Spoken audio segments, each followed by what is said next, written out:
Hi, welcome to Five on a Friday. My name is Megan Daly. I am the, owner of Children's Books Daily, a blog all about children's and young adult literature where I just talk about my favourite books. I review books, I talk about books, I rant on about all manner of things to do with the children's literature world, mostly in Australia. And today, in fact, about 2 hours ago, I got an email from my publisher at UQP, University of Queensland Press, and they said, your book's gone to print. So my book is coming out in April. It's called Raising Readers. It's about all of the things that my blog is about. And it's been a really long, hard slog to get to print this book. For those of you who don't know, my husband passed away about 15 months ago, and I had just started writing the book, so I of course didn't write the book for a long time, and I got back to it and I've really enjoyed the process, but it's been hard because I don't actually see myself as a writer. I see myself as a reviewer of other people's writing, but it's been a really good process, and I think I was going to say I've really enjoyed it. I'm not sure I have really enjoyed it. I don't know how to say that. But I am really excited that it's got there. In fact, I didn't realise I'd feel like this, but when I read the email, I instantly burst into tears and then spilt my iced coffee all over my book and my laptop. And yeah, it was quite amazing. And I even hugged a friend of mine this afternoon, Mel. For those of you who know me in real life, you'll know I don't hug. I have personal boundary issues, and I'm not a fan of the hug. In fact, one of Dan's favourite things to do was he used to love watching me leave an event and like back away from people as I was saying goodbye so that they couldn't hug me. He found that incredibly amusing. So I hugged somebody this afternoon. Sorry about that, Mel. Actually, Mel wanted to hug me, so Yep, I hugged her. That'll be the only hug you get in like 2 years, Mel, so, savour that one. So yeah, my book's gone to print, and I feel equal parts sick about that and equal parts excited. Anyway, I'll get into my Five on a Friday. I've got 5 really great books this afternoon that I want to talk to you about. One of them was a surprise to me that we enjoyed it so much. I really like the writing. It's called Fish Kid and the Lizard Ninja. Here it is. There's the cover. Whoop. It's by Kylie Howarth, and she writes some of my favourite books, and I knew I'd really like the writing because I really like her writing. I just wasn't sure that the subject matter would appeal to me. I'm not particularly into fish, and I'm not particularly into superheroes, so I was like, I'm not sure about that one. And I started reading it as our bedtime reading last week, and I thought I'll just read a chapter a night. Well, Chickpea and I enjoyed it so much that we kept on reading, and the tween, who is like a bit too cool sometimes to lie in bed with us and read some books these days, because she's completely obsessed with Harry Potter and Cursed Child and all of those things. I knew about half a chapter in that she would really like this book, and yeah, by the end of the chapter she had sidled on into the bedroom and was lying next to me on the bed, and we read the whole book in one sitting, which I had no intention of doing. I also wanted to say that is something I find with bedtime reading. I am really busy. I am a solo parent to 2 kids, and I work really long hours, sound like I'm whinging. No, I'm just really busy, and you all are. Everyone's busy. And sometimes I don't want to do bedtime books because I'm tired. And quite frankly, I'm over my children. But you know what? It's actually often the one time in a day where I am quiet and still and with my kids. And I will read to them for as long as they will let me. My dad read to us right up into our teenage years. I well remember him reading to me in my teenage years and probably early teens. And I just think it's such a time of coming together as a family, and it's the only time when I'm often really present with my kids. And what I sometimes think will be a 5-minute reading session, because I am tired and over my children, did I already say that, often turns into, like, we read this for like about an hour and a half, and I just loved it, and it was so nice, and I had been in a really foul mood that day, and it just really reset me, and it was really good. And instead of going to bed cranky at each other, we all went to bed pretty happy about life. I am always so confused by this reverse on the camera. I'm gonna have to hold it this way. All right, so it's called Fish Kid and the Lizard Ninja. It is about a little boy called Bodhi. His mum is a marine photographer and his dad is a marine biologist, I think. And poor old Bodhi, you know, Bodhi's got a hard life. He ends up, you know, on a boat again with his parents. There's some beautiful illustrations also by Kylie. They're fantastic illustrations. Oh, hi, Kylie. How embarrassing. There you are listening to me talking about you. I have a feeling I pronounced your surname incorrectly. The illustrations are just gorgeous. So I love it when an author is also a really talented illustrator. And poor old Bodhi, there he is. I really liked this picture. He's sitting in his bathroom at home and he's just a bit sick of all of the shark pictures and he's just surrounded by fish wherever he is and marine life wherever he is. Anyway, he ends up on a boat because his parents are out collecting more funny fish objects for their work. And one of the things they're looking at is endangered sea cucumbers. And on the boat, the skipper's daughter seems to be in charge of the food for the people that are on the boat. And she turns out to be quite a great cook, and she smoothies Bodhi one day a beautiful green smoothie with some rather interesting ingredients. Anyway, he takes a sip of this smoothie. He vomits it up. Love good vomit. Love good vomit in a book. Everyone loves a vomit. And, you know, anyway, it turns out this smoothie has made him Fish Kid. And he's sort of he's got superhero sort of powers then. He's able to swim really fast and it's really fantastic. What I loved about it was it had such great themes of climate change and environmental awareness and marine biology. It's obviously fantastic for people who are into fish. But as I said at the start, not really into fish. I'm a little bit scared of sharks. And I just loved it. It was just so fascinating. I really enjoyed it. I learned a lot, but it was just heaps of fun. Both my girls, who are 7 and 10, nearly 11, both absolutely loved it. And then as soon as we finished, my 7-year-old said, "When's the next one out?" And I said, "Well, darling, this one's actually not out yet, so you're gonna have to wait a while for the second one." It's really good. Highly recommend it. I think it's my new favorite kind of early chapter book. Absolutely love it. It's also got sea facts in it if you're really into sharks, for example. I'm not into sharks. There's some non-fiction information in there as well. I absolutely loved it. Well done, Kylie. Glad you could join us here today. Everyone say hi, Kylie. All right, next one. Kind of similar-ish kind of age range. Although this one probably can go higher as well. Dogman Brawl of the Wild is the 5th or 6th in the Dogman series by Dave Pilkey. Dave Pilkey is best known for Captain Underpants, which actually I really like Captain Underpants, but I like Dogman better. Dogman is hilarious. This is a great series for reluctant readers, but my girls aren't reluctant readers, although Chickpea spent the last 2 weeks of the holidays going, "I hate reading, I wish you weren't a librarian." So, you know, even the librarian's daughters get like that sometimes.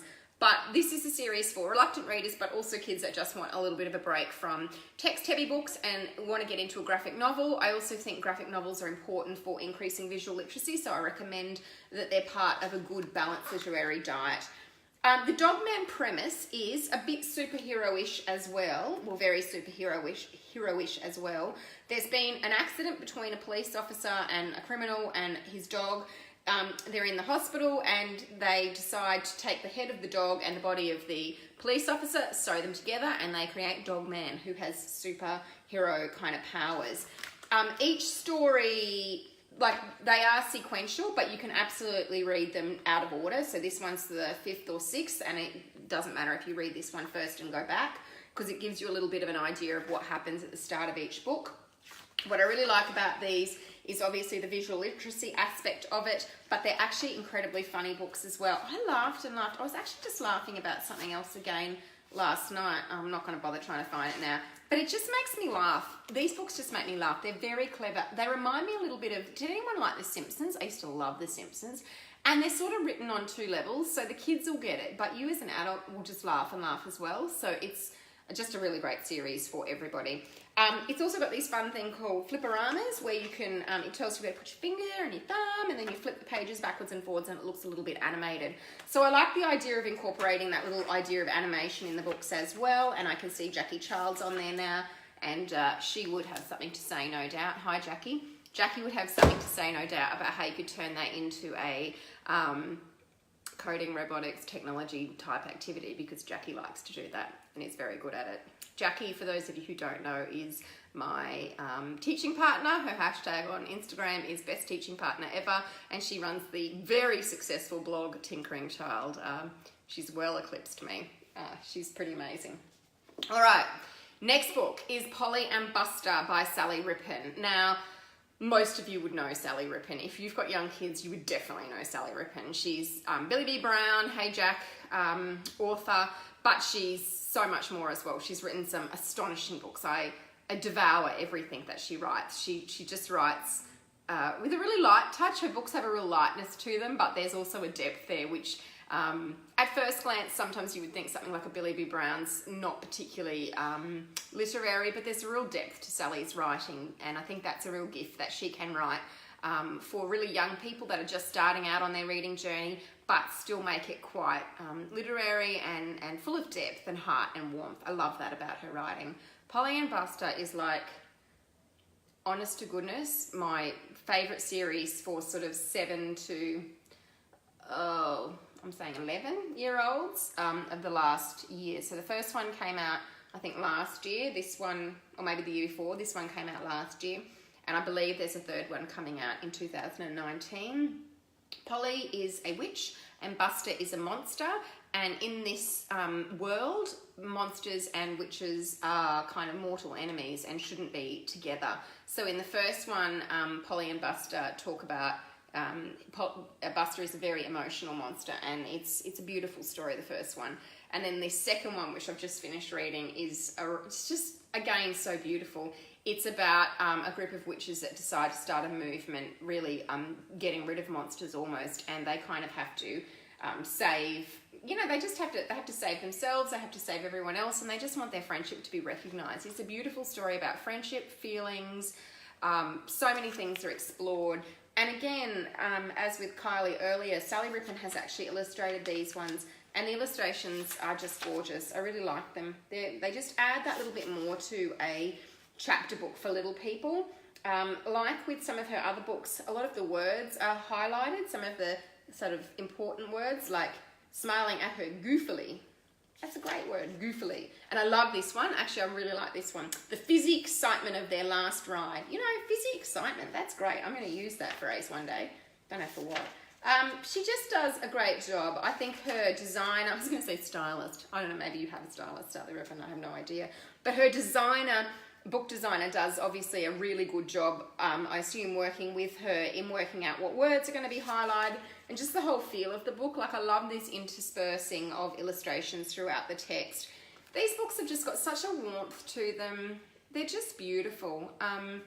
In this one, they're deciding whether they're going to just try and stay hidden from the world or if they're going to risk it all and save the day. And it's just lovely. I really enjoy it. Yeah. Best teaching partner ever, keeps me up to date in the book world. Best part of Fridays. Oh, thanks, Jackie. That was super kind. All right. Next one is a non-fiction one. This one is so great. It's by Peter McInnes, who I have fangirled over for probably 20 years. I used to be on this thing called the AusTLNet. Well, I still am. It's a listserv for teach librarians. And between Barbara Braxton and Peter McInnes, I loved that list. Peter had the most astonishing facts of anyone I've ever met. Well, I've never actually met him. Anyone I've ever seen online. And I was so excited, like really excited, a few years ago when he started writing and publishing books through the National Library of Australia Publishing House, because I just knew this man as someone online who just had this head full of astonishing facts. To see those facts now in books and properly edited and researched, I was like, these are going to be brilliant, and they are. This is the latest one in the series. This one is called Australian Backyard Earth Scientist. They are such a great non-fiction book. National Library of Australia does a really, really great job of these books and of the design of them. I don't know if Peter works on the design with them, but geez, they do a good job. They are like the perfect non-fiction book. For me as a teacher librarian wanting to show what a non-fiction book should look like, these are the books I go to. I just love them. I love how clearly the contents is laid out with the chapter headings and then the subheadings. So this one is about a short history of the earth, rocks, weathering and erosion, water, the oceans, and climate change. Oh my gosh, this chapter on climate change was so interesting. I really, really enjoyed it. Now, the first thing Chickpea, my 7-year-old, noticed was she was going through the book going, I reckon that's Tony Flowers. Tony Flowers has done those illustrations. And I said, oh, I don't think so, doll. And then I saw that dog and I knew it was a Tony Flowers dog.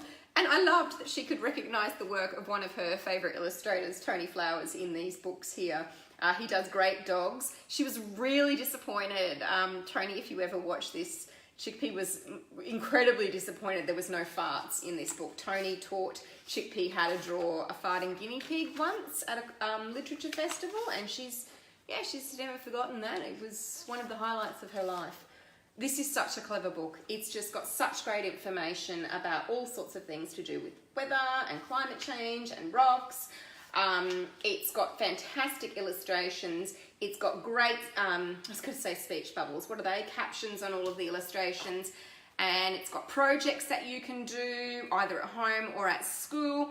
And what I super duper love about National Library of Australia books is that they include a great reference list at the end of their books with all of where they reference the material that is being used from the National Library of Australia collection. I just think it is such a great thing to have our National Library of Australia collection of resources put into children's books and made accessible for everyone. Whoever was in charge of publishing those Peter McInnes books, well done you. My final book today is, Jackie, you can leave now, because my final book today is Simple by Ottolenghi, and it's a cookbook, Jackie. I know. Jackie, best teaching partner ever, is not such a fan of cooking. Good thing her husband is, because otherwise she'd be eating a lot of cheese and apple. But I do think even Jackie could probably cook from this book. So most of you would know who Ottolenghi is. He is an incredibly famous chef. I actually had the absolute pleasure this Monday night, of seeing him speak in conversation with Annabelle Crabb, fangirl, at Powerhouse in Brisbane. Oh, he was just amazing. I could have listened to them speak for hours, and I love the Ottolenghi podcast. So Ottolenghi has a hell of a lot of cookbooks, some of which I own, and I love Persian cooking, although his is sort of fusion cooking. It's got Middle Eastern flavours, but it's sort of from all over the world. There's often a really long list of ingredients in an Ottolenghi cookbook, and I have used my other Ottolenghi cookbooks, but this one, oh my gosh, this is the best ever. It is simple, and it is actually simple. I have a rule when I buy an expensive cookbook, although this one was gifted to me by a friend of mine, but I have a rule when I get a good cookbook that I have to have at least 2 dinner parties, because otherwise I feel like it's wasted. Otherwise it's just going to sit on my shelf and I'm never going to use it. And also the thing with a cookbook is, unless you've used the damn thing, well, you're not going to know if anything's any good. So I always have a rule that I have a dinner party, at least one. I've had 2 with this cookbook, and I now know which are my favourite recipes. I love these Iranian herb fritters. There's some amazing salads which I have cooked multiple times now. I'm not going to go through them all, but it's just a brilliant cookbook. The ingredients lists are not as long as in a normal Ottolenghi cookbook. He does have a pantry list in his book of things that you might need to buy for your kitchen, but I have about 62 spices in my house, so I didn't really need to buy very much at all. Can highly recommend the watermelon, green apple and lime salad on page 40, and there's food all over that cookbook page to show where I was. I quite like the roasted whole cauliflower, so good. I quite like getting food splatters all over my cookbooks, because then the pages open more easily at that page that I used. I just love this cookbook. It's my new favourite. I've been taking it to bed at night and reading it like a novel. I've cooked so many things from it. The girls have loved all of them, and it's wonderful. I just love it. And if you don't listen to the Ottolenghi podcast, I highly recommend that you do.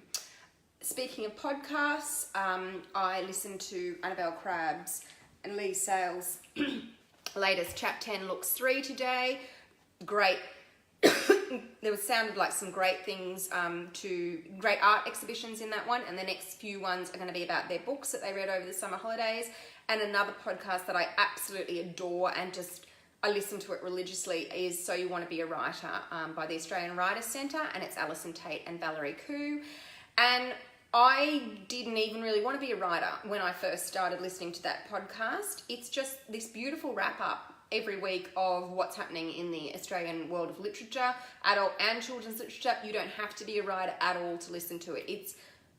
I think it's probably my number one favourite podcast. I just adore it, and I feel like I've got Alison and Valerie in the car with me when I am listening to it.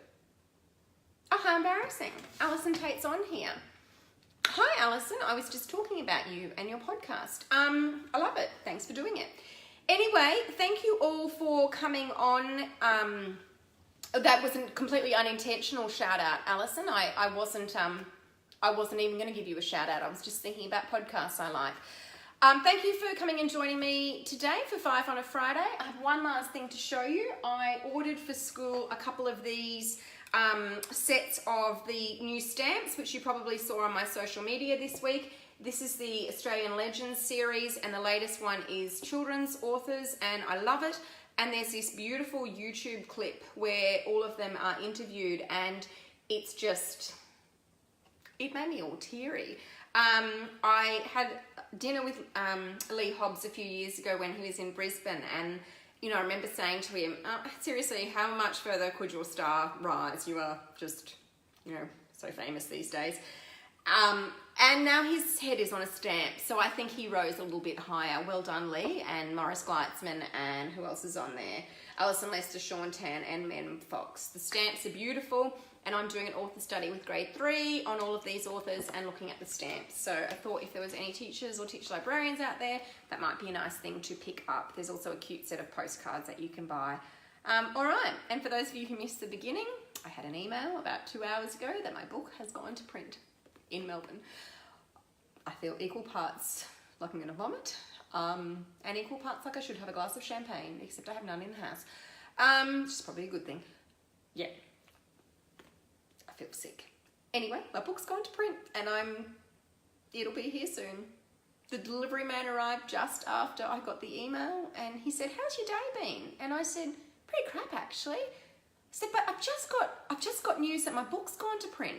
And this poor man delivers books to me every single day.